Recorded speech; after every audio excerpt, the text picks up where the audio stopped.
సర్వశక్తిమంతుడైన దేవుని నామానికి మహిమ కలుగును గాక. మన ప్రభు అయిన క్రీస్తు నామంలో మీ అందరికీ కూడా వందనాలు. మరి యొక్క సమయంలో మా జీసస్ బ్లెస్సింగ్ అనే ఈ యొక్క ఛానల్ ద్వారా వాక్యాన్ని వింటున్న మిమ్మల్ని దేవుడు దీవించి ఆశీర్వదించును గాక. మా యొక్క ఛానల్ని ఇంతవరకు ఎవరైనా సబ్స్క్రైబ్ చేసుకోకపోతే సబ్స్క్రైబ్ చేసి వాక్యాన్ని లైక్ చేయండి, షేర్ చేయండి. దేవుడు మిమ్మల్ని దీవించును గాక. ఆమేన్.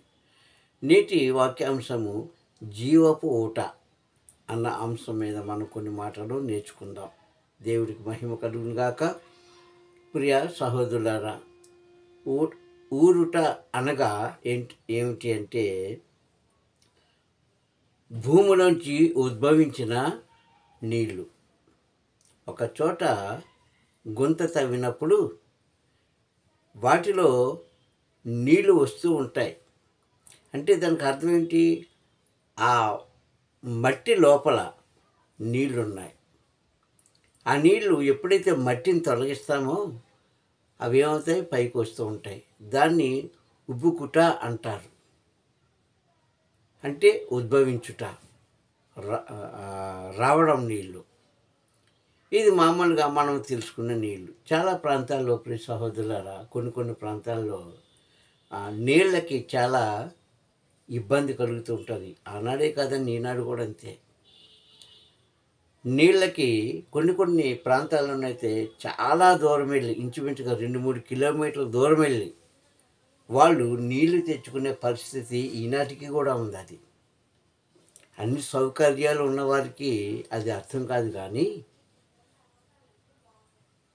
కొన్ని ప్రాంతాలకు వెళ్తే రాతి నేల, ఆ ప్రాంతాలకు మనం వెళ్ళినప్పుడు నీళ్లు ఎక్కడో కానీ దొరకవు.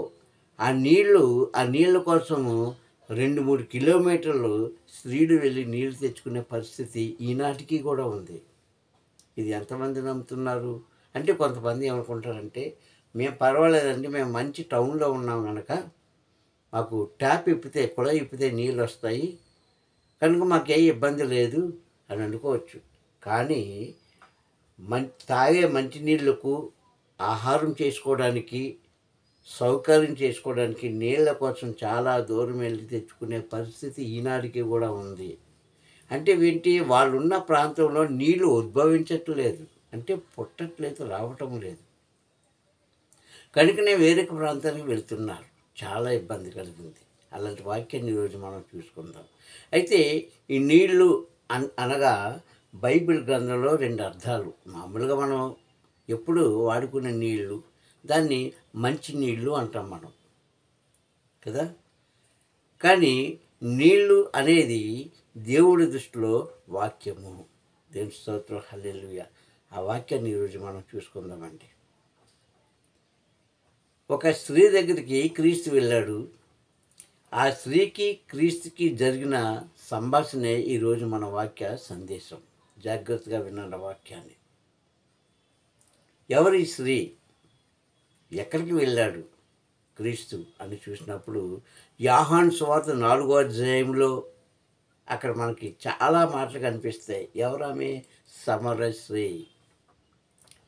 ఈ సమరీయులు ఎప్పుడు వస్తున్నారు ఆ బావి దగ్గరికి అంటే రమారమి మిట్ట మధ్యాహ్నము 12 గంటలకి, మధ్యాహ్నం 12 గంటలకి. అంటే జన సంచారం లేనప్పుడు, ఎవరు వారిని గుర్తించలేనప్పుడు, ఎవరి ఇళ్లలో వారు ఉన్నప్పుడు అప్పుడు వస్తున్నారు వాళ్ళు నీళ్ళు పట్టుకోవడానికి. నేను ముందే చెప్పాగా, ఏమో వారున్న ఊరికి అక్కడున్న బావికి ఎంత దూరమో తెలియదు. కానీ వాళ్ళు చాలా దూరం నుంచి వాళ్ళు కడివెలు పట్టుకొని, అనగా కుండలు పట్టుకొని, అప్పుడు ఉన్న పరికరాలు పట్టుకొని నీళ్ళకు వచ్చేవారు ఆ బావి దగ్గరికి. ఇది ఇప్పుడు రమారమి మిట్ట మధ్యాహ్నం 12 గంటలకు. అదే సమయానికి క్రీస్తు ఆ బావి దగ్గరికి వస్తాడు.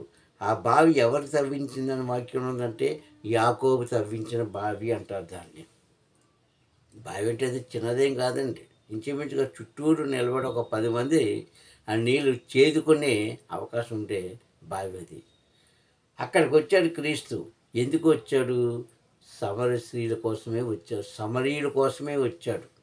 అంటే ఆ ఊరిలో ఏమి లేదు, జీవజలము లేదు, అనగా వాక్యము లేదు.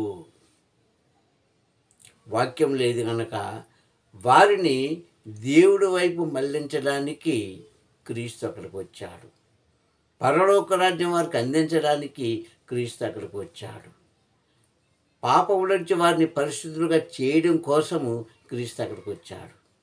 అంతేగాని చాలామంది ఒక మాట చెప్తుంటారు, సమర్శితో క్రీస్తు మాట్లాడాడండి, జీవజలం ఇచ్చాడండి అని. అది కాదు ప్రియ సహోదరులారా, మనం ఇక్కడ ఆలోచించవలసిన విషయం ఏంటంటే, క్రీస్తు అక్కడికి ఎందుకు వచ్చాడు అని మనం ఒక్కసారి ఆలోచించినప్పుడు, ముందు మనం చెప్పుకున్నట్లుగా సమర స్త్రీ దగ్గరికి వచ్చిన క్రీస్తు దేనికోసం వచ్చాడండి? అక్కడ ఆమెను పరిశుద్ధులుగా చేయడం కోసం వచ్చాడు. ఆమెకు జీవజలాన్ని అందించడానికి వచ్చాడు. నిత్యము తెచ్చుకున్న నీళ్లు కాదు, జీవజలం అనగా వాక్యము. దేవుని స్తోత్రం, హల్లెలూయా. కావున ప్రియ సహోదరులారా, ఇక్కడ మనం ఆలోచించవలసింది, వారిద్దరి మధ్యన జరిగిన సంఘటన చూస్తే కొన్ని మాటలు మనం జ్ఞాపకం చేసుకుందాం. ఇప్పుడు చూద్దాం వాక్యం. యోహాను సువార్త 4వ అధ్యాయము 12వ వచనం నుంచి 14వ వచనాలు మాత్రమే మనం చూసుకుందాం. అక్కడ అంటుంది కదా, ఆ సమరస్త్రీ క్రీస్తు అడిగిన విధానానికి అంటది, నీవెవరికంటే గొప్పవాడువు? ఇంతకీ నీవెవరు? మీరు యూదులు, మేము సమరీయులవి. నీవెవరికంటే గొప్పవాడవు? మా కోసం భావితవించిన యాకోబు కంటే గొప్పవాడవా అని అన్నప్పుడు, అప్పుడు క్రీస్తు అంటాడు, అమ్మా, ఈ నీళ్లు త్రాగు ప్రతివాడు మరలా దప్పుకుంటాడు. ఏమన్నాడు? ఈ నీళ్లు త్రాగే ప్రతివాడు కూడా మరలా దప్పుకుంటాడు. మనం కూడా అంతే కదండి, ఇప్పుడు కూడా అప్పుడే కాదు, ఇప్పుడు మనం కూడా అంతే. వేసవికాలం వచ్చిందంటే ఎన్ని లీటర్ల నీళ్లు తాగుతామో మనకు తెలియదు కదా. ఎన్ని నీళ్లు తాగుతామో మనకే తెలియదు వేసవికాలం వస్తే. ఉన్న వర్షాకాలం కానీ శీతాకాలం కానీ ఆ మాట పక్కన పెడితే, వేసవికాలంలో ఒక్కొక్క మనిషి ఎన్ని లీటర్ల నీళ్ళు తాగుతాడో తెలియదు. అది నీళ్ళే కావచ్చు, అది నీళ్ళే కాదు, ద్రవ పదార్థములు అనగా చూడండి, డ్రింక్స్ అని, చెరుకు రసాలని, లేకుంటే సోడా అని, ఇవన్నీ నీళ్ళతోనే కదా తయారవుతాయి. ఇలాంటివి ఎన్ని తాగుతామో, మజ్జిగని, ఇవన్నీ కూడా మనం తాగుతుంటాం. ఎందుకు? దాహాన్ని చంపుకోవడానికి, మనలో శక్తి పెంచుకోవడానికి. అయితే అది ఎంతసేపు ఉంటుంది? కొంతసేపే. అందుకే ఇక్కడ క్రీస్తు కూడా చెప్పడం మాట స్పష్టంగా ఏంటంటే, ఆ సమస్యతో, అమ్మ, ఈ బావి నీరు త్రాగువాడు మరలా దప్పుకుంటాడు, కానీ నేనిచ్చు జీవజలం తాగువాడు ఎన్నడూ కూడా దప్పుకోడు అంటాడు అక్కడ. దేవుని స్తోత్రం, హల్లెలూయా. ఆమెకు అర్థం కాలేదు. ప్రియ సహోదరులారా, ఈ మాట ఆమెకే కాదండి, ఈరోజు మనకే అర్థం కాదు, చాలామందికి అర్థం కాదు. ఏంటి ఈయన ఇలాగన్నాడు, జీవజలం అంటున్నాడు, ఏంటి జీవజలం, ఎందుకు చెప్పడమాట? ఆ రోజు ఆమెకే కాదు, ఈరోజు మనకే అర్థం కాదు. ఆనాడు యేసుక్రీస్తు శిష్యులకి కూడా అర్థం కాలేదు ఆ మాట ఎందుకు చెప్పాడు. ఆయన చెప్పే భావన విధానం వేరు, వీళ్ళు అర్థం చేసుకునే విధానం వేరు. అందుకని అంటున్నాడు, ఈ నీళ్లు త్రాగువాడు అన్నాడు ఖచ్చితంగా. ఏంటది? లోకానుసారమైన నీళ్లు, మన వాడుకలో ఉన్న నీళ్లు. కానీ క్రీస్తు చెప్పింది, నేనిచ్చి నీళ్ళు తాగువాడు మరలా దప్పికొనడు అంటాడు. ఏ నీళ్ళ కోసం ప్రభు మాట్లాడాడంటే, జీవజలము అంటే నీ ఆత్మను తృప్తిపరిచే జలము వాక్యము. దేవుని స్తోత్రం, హల్లెలూయా. ఆ వాక్యం కరువైపోయింది కనుకే అస్తమానం మనం దప్పుకుంటున్నాం. వాక్యం లేదు కనుకనే అస్తమానం మనం ఆరాటపడుతున్నాము. చాలామంది చూడండి, గొంతుకు ఎండిపోతుందండి అంటారు. నీళ్లు తాగక నా గొంతుకి ఎండిపోయింది అండి అంటారు. అలాగే దేవుని యొక్క వాక్కు నీలో లేక నీ హృదయం అనే ఆ బావి ఎండిపోతుంది. దేవుని స్తోత్రం, హల్లెలూయా. అది మర్మం. ఏమవుతుంది? నీ హృదయం అనే బావి ఎండిపోతుంది. బావిలో నీళ్ళు కొంతకాలానికి ఇంకిపోవచ్చు, అంటే కనిపించకుండా పోతాయి. కానీ దేవుని యొక్క మాట వాక్యం నీళ్ళు లేకపోతే నీ హృదయం అనే ఈ యొక్క బావి ఏమవుతుంది? ఎండిపోద్ది. అందుకే చెప్తున్నాడు సమరస్థితిలో క్రీస్తు. ఇక్కడ ఏం చెప్తుందంటే, అమ్మ నేనిచ్చే నీళ్ళు త్రాగువాడు మరలా ఎన్నడూ కూడా దప్పికొనడు అనగానే ఈమెకొక అనుమానం వచ్చింది. ఎవరైనా ఎందుకు ఈ మాట చెప్తున్నాడు? ఈ మాట ఎందుకు చెప్తున్నాడు? ఎవరు ఈమెన అని అప్పుడు ఆమె కొంచెం ఆలోచించడం మొదలుపెట్టింది. చివరికి ఏమైంది? ఆవిడకి ఏదైతే డౌట్ వచ్చిందో క్రీస్తు దాన్ని క్లియరప్ చేస్తాడు. అక్కడ ఎలా చేశాడు అంటే కింద వచనాలు మనం చూసుకోవచ్చు. ప్రియ సహోదరులారా, ఈరోజు లోకానుసారమైన ఆశతో, లోకానుసారమైన దాహంతో నీవు జీవిస్తే ప్రభు అన్నాడు, నిత్య జీవానికి తగినట్లుగా నీవు నిత్య జీవానికి వెళ్ళినట్లుగా నీ ఆత్మ పరిశుద్ధాత్మను పొందుకున్నాగును ఈ నీళ్లను నేను ఇస్తున్నాను. అది నా తండ్రి అయిన యెహోవా వాక్కు. దేవుని స్తోత్రం, హల్లెలూయా. చాలామంది చెప్తుంటారండి, క్రీస్తు ఇలా మాట్లాడాడు, అలా మాట్లాడాడు. నిజమే మాట్లాడాడు, కానీ ఇది ఎవరి వాక్కు? ఇది సాక్షాత్తు తన తండ్రి అయిన యెహోవా వాక్కు. క్రీస్తు చెప్పిన మాట కాదు అది. ఇది అర్థం చేసుకోవాలి మనం. కొన్ని చోట్ల ప్రభు మాట్లాడిన మాట మనం జ్ఞాపకం చేసుకోవాలి. ఆయన అంటాడు, అమ్మ నేను ఇచ్చే నీళ్ళు త్రాగువాడు ఇంకెన్నడూ కూడా దప్పుకోడు. అంటే ఇంక అర్థం కాక, ప్రభా నీళ్ళేవో కొంచెం తొందరగా నాకు ఇచ్చే ప్రభా అన్నదే కానీ ఆయన మర్మాన్ని గ్రహించుకోలేకపోయింది. ప్రియ సహోదరులారా, వాక్యం బోధిస్తుంది, దేవుని యొక్క వాక్యమనే నీళ్లను పుచ్చుకున్నవాడు, దేవుని యొక్క వాక్యమనే జీవ ఆహారాన్ని భుజించేవాడు ఎన్నడూ కూడా ఆకలి కొనడు, దప్పుకొనడు. అందుకే దావీదు గారు అంటారు కదా ఒక చోట, ప్రభా నీ వాక్యము నాకు అన్నపానములాయను అంటాడు. దేవుని స్తోత్రం, హల్లెలూయా. ఏమైందండి? అన్నపానములాయను. పానం అనగా నీళ్ళు. అన్నపానములాయను నీ వాక్కు అన్నాడు. కనుక క్రీస్తు ఈమె ఒక్కదానికి మాత్రమే ఈ రహస్యం చెప్తూ అంటున్నాడు. అప్పుడు ఆమె కొంతసేపటికి ఆమె ఏమైందంటే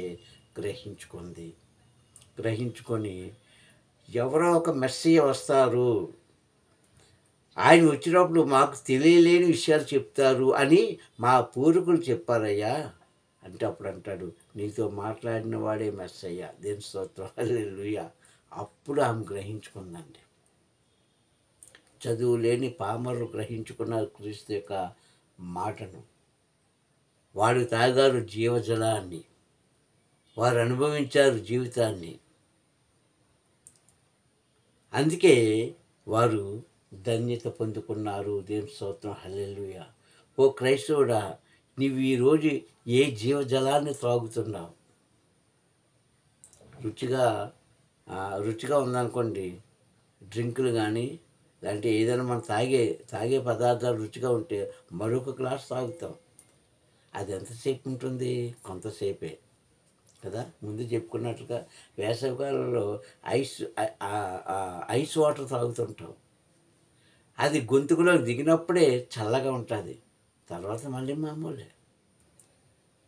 కానీ ఆ నీళ్ళ కోసం దేవుడు చెప్పలేదు. ప్రియ సహోదరులారా, నీవు ఎక్కడ కరువు అయిపోతున్నావు, ఎక్కడ దాహం వేస్తుందంటే లోక నీళ్లను తాగుతున్నావే కానీ పరలోక సంబంధమైన జీవజలాన్ని నీవు తాగలేకపోతున్నావు.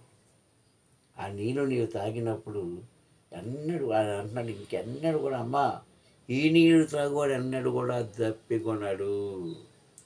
అని నేను నీతో నిశ్చయముగా చెప్తున్నాను. నిశ్చయముగా అనగా ఖచ్చితంగా. నేను ఖచ్చితంగా చెప్తున్నాను, నా మాట నమ్ము. ప్రియ సహోదరులారా, ఇంత సున్నితంగా, ఇంత ప్రేమగా, ఇంత అభిమానంగా ఎవరు చెప్తున్నారండి ఈరోజు? ఎవరు చెప్తున్నారు?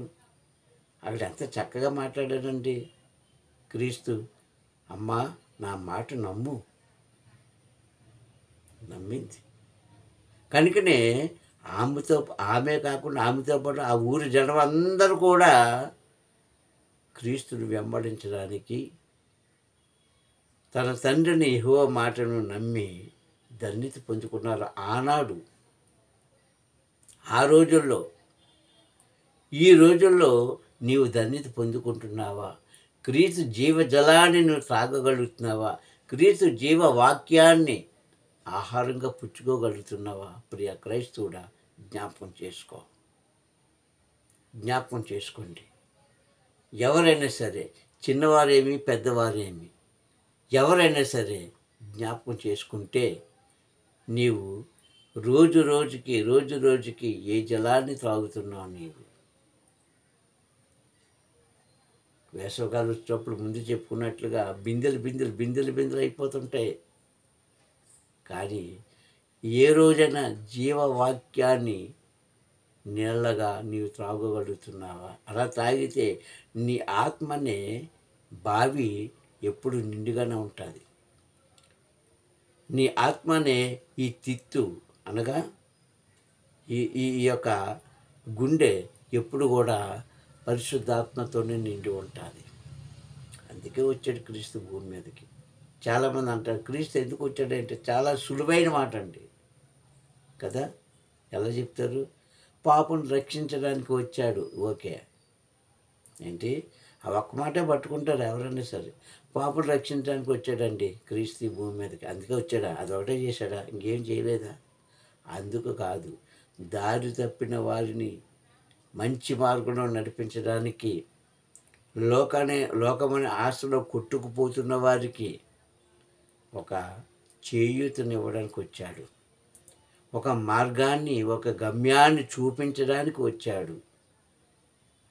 ఒక చల్లటి గాలి వీచే నీడలో ఉంచడానికి వచ్చాడు.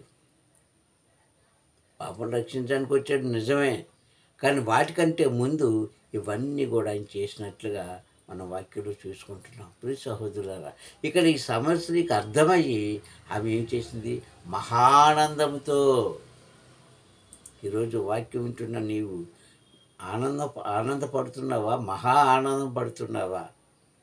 ఆనందానికి మహా ఆనందానికి తేడా ఉందండి. ఆనందం ఒక క్షణంలో వచ్చి వెళ్ళిపోయేది. మహా ఆనందం నిత్యము నీతో ఉండేది. మహా ఆనందంతో ఆమె ఏం చేసింది? ఆమె వచ్చి వెళ్ళి ఆ ఊరి జనాంగాన్ని తీసుకొచ్చింది. అయితే ఈమె వెళుతూ ఏం చేసిందంటే, నీళ్ళ కోసం వచ్చింది కదా, కుండ పట్టుకొని నీళ్ళ కోసం వచ్చింది కదా, మరి నీళ్ళ పట్టుకెళ్ళిందా ఆ ఊరి జనంలోకి? నీళ్ళ పట్టుకెళ్ళిందా లేదా? ఎక్కడ పట్టుకెళ్ళిందండి? తీసుకొచ్చిన కుండ అక్కడికి కింద వదిలేసి, దాన్ని అలాగే కింద వదిలేస్తే ఏమవుతుంది? కుండ పగిలిపోద్ది. వెంటనే ఆమె వెళ్ళిపోయింది ఊరిలోకి. మరి నీళ్ళు పట్టుకెళ్ళిందా లేదా అంటే లేదు. కానీ ఆమె పట్టుకెళ్ళిందండి నీళ్ళు. ఏ నీళ్ళు పట్టుకెళ్ళిందో తెలుసా? లోకపు నీళ్లు కాదు, తాత్కాలికంగా దాహం తీర్చే నీళ్లు కాదు, నిత్య జలాన్ని పట్టుకొని వెళ్ళింది. దేవుని స్తోత్రం, హల్లెలూయా. ఏంటి? అదే జీవపు వాక్కు. ఆ వాక్కు పట్టుకొని వెళ్ళింది. కుండ పడేసినప్పుడు పగిలిపోయింది, కానీ నీళ్ళ పట్టుకొని వెళ్ళింది. ఏ నీళ్ళంటే నిత్య జీవజలం. అది మీ ఆత్మలను తృప్తిపరిచేది, మిమ్మల్ని సంతోషపరిచేది, మీకు అనేక కార్యాలు చేయగలిగేది, నిత్యము నీతో ఉండే నీళ్ళను పట్టుకెళ్ళింది. కనుకనే వారు మృతి చెందే వరకు కూడా ఎన్నడూ కూడా దాహం అనేది వారికి తెలియలేదు. అనగా లోకానుసరమైన దాహం కాదు, ఇలాంటి చక్కటి దాహం తీర్చే జీవవాక్కు మనందరిలో ఉండాలని కోరుకోవాలి. మనందరం అనుభవించాలని కోరుకోవాలి. మనందరి గురి కూడా ఇప్పుడున్న లోకంలో ఉన్న నీళ్ళు కాకుండా జీవజలము అనేదాన్ని నీవు అందుకుంటున్నావా? అలాగ అందుకొని దేవుని మహిమపరచగలిగితే, తన కుమారుడైన క్రీస్తు యొక్క మాటను నీవు నమ్మగలిగితే ధన్యుడివి, ధన్యురాలివి. ప్రార్థన చేసుకుందాం. మహాగణుడైన తండ్రి, వందనములు నాయనా. నీవు ఇచ్చిన ఈ వాక్యాన్ని బట్టి నన్ను స్తోత్రం చెల్లిస్తాను. మహిమ, ఘనత, ప్రభావాలు పొందుకోండి.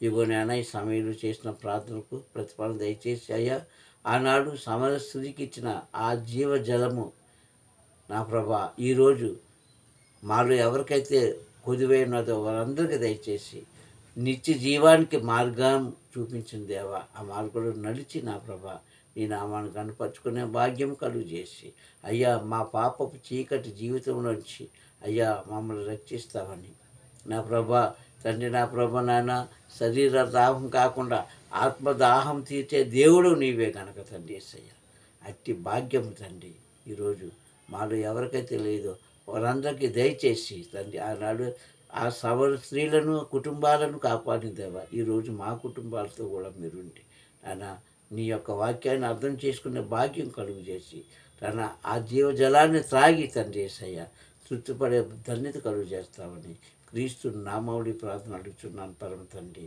ఆమేన్, ఆమేన్, ఆమేన్. మీ అందరికీ మరొకసారి ప్రభు నామములో వందనాలు. Praise the lord.